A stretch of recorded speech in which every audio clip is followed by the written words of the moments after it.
Добър вечер с вечерната сводка от 21 декември. Преди да мина към новините от фронта, ще се спра на едно събитие тук в България. Поне ме помолиха да коментирам тази прословута торта, където хорицата от промяната са се почерпили с една торта във формата на ръце, крака, глави, остатъци от демонтирания паметник на Съветската армия. И какво означава тази торта? За мен тази торта означава доказателствен материал за новия Народен съд. Няма какво друго да означава. Да се знае, кой е ял и кой ще плати сметката. Защото Народен съд ще има. Някой си мисли, че няма да има, но ще има. България имат много интересна история. Властта има навика да се сменя. И като се сменя тая власт, има и Народен съд. А също така искам да напомня, че за престъпление срещу човечеството и престъпление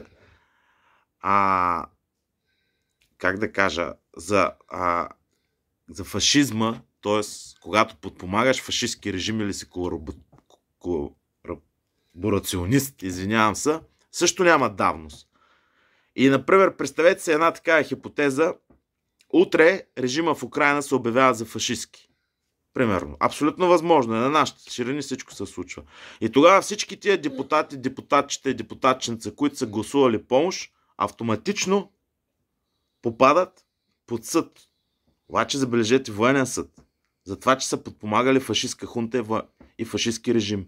И тогава не в Канада и в Бангладеш, а никъде не могат да избягат и да се скрият. Защото това няма давност. Това е гласувано и в ООН, и по международното право е така. А както казах, в България стават интересни неща. Много често властта се сменя. Тя може да се смени утре, след 10 години, след 20 години. Но всичко е възможно. Така че да ме честита тортата. Надявах се, ни им развалих апетита с това мое лирично отклонение.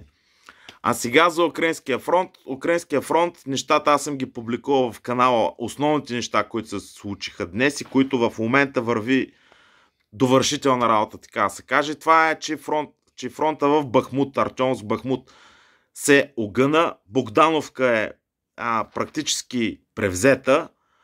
На Клещеевка и западно-източно от Клещеевка върват много сериозни атаки. Движи се към ЖП линията, но там целият фронт вече започна да се гъни много сериозно. Той се гъни поради две неща. Първо, няма ресурс и второ, руснаците концентрираха допълнително количество и войска и бронирани машини. Така че това е много сериозна новина и това превземане, макар че все още да е сива зона, може да се каже, че ще донесе големи неприятности за украинците. Така че фронта... Драки, стига! Така че фронта ще... Предполагам в най-скоро време там ще падне. Като гледам, пак казвам, горе-долу моята прогноза е, че двата фронта, Авдеевския укреп район и Бахмут, по едно и също време ще паднат, но това е за Бахмут. За Авдеевския укреп район също има много сериозна новина. Руснаците са успели да превземат Степавое и са ги изтласкали към Бердячи, това е единия фланг, но Степавое се остава сива зона, няма как да влезе руска войска там, защото всичко се прострелва и защото вече този обръч стана много тесен, много свит. Просто ще става все по-трудно това нещо, но то е по-трудно и за двете страни, така че украинците в най-скоро време вече те практически вече нямат подвоз на продоволствие, на логистика, нямат ротация, т.е. няма кой на практика да им помага. Това, че да речем от 100 единици пратени достигат вътре 20 или 30, те дори наполовина не достигат, това не е помощ, това е нищо. Тоест там всеки момент вече нещата върват на приключване. От друга страна, с нощните, които ви казах, направление, Маринка и Копянски, Красен Лиман си се развият. Запорожието все по-усилено и по-усилено руснаците контратакуват.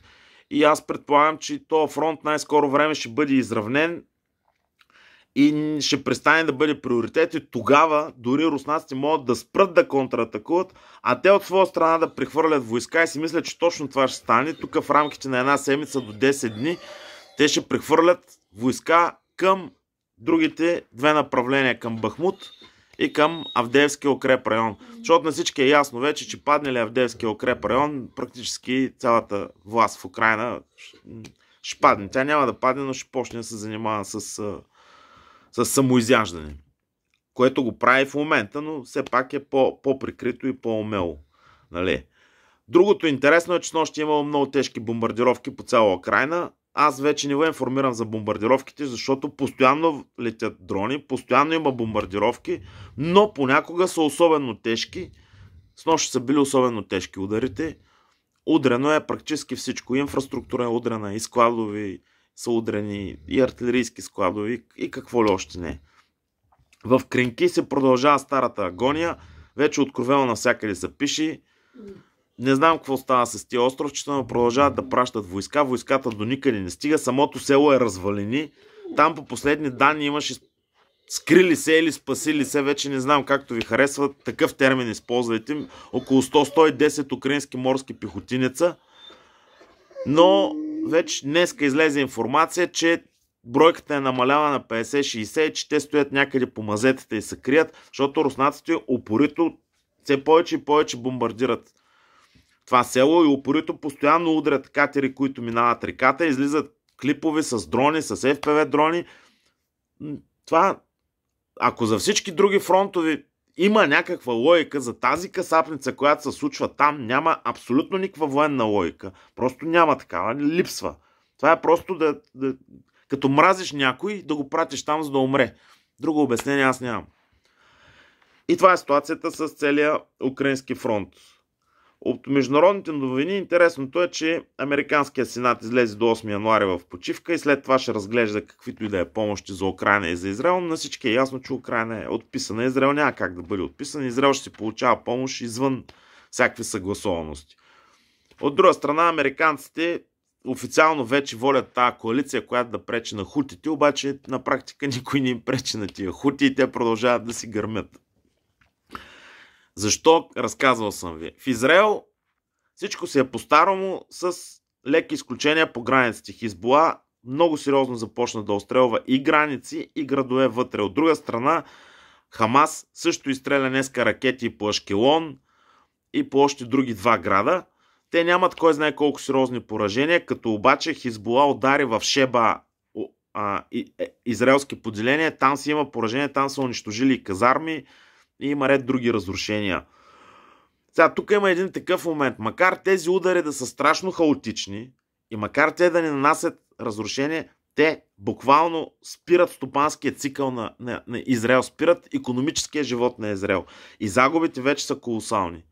Загубите от тази война, особено от това, което хутите направиха с корабоплаването на Израел с тяхните пристанища, плюс директните загуби, плюс това, че на практика в Израел вече е парализирано почти всичко заради тия хаотични обстрели, стават много сериозни и Израел изпада в сериозен дефицит и в общи линии няма да му е никак лесно после да се оправи.